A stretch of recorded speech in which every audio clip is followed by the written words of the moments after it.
Hello everyone, how are you doing? This is MD Tech here for another quick tutorial. In today's tutorial, I'm going to show you guys how to set the default zoom level in Google Docs. So this should hopefully be a pretty straightforward process here, guys.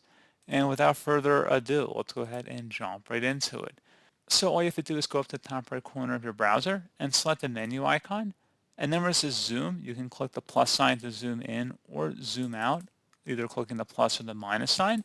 You can also tap the control key on your keyboard and then using your middle mouse scroller, scroll in or out to make the zoom bigger or smaller.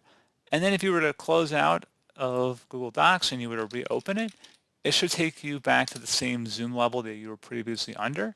Please note this is browser specific, so if you happen to sign into Google Docs on a different computer or even a different browser on the same computer, as I was just explaining, then you would have to change the zoom settings for that specific browser on that specific computer or device.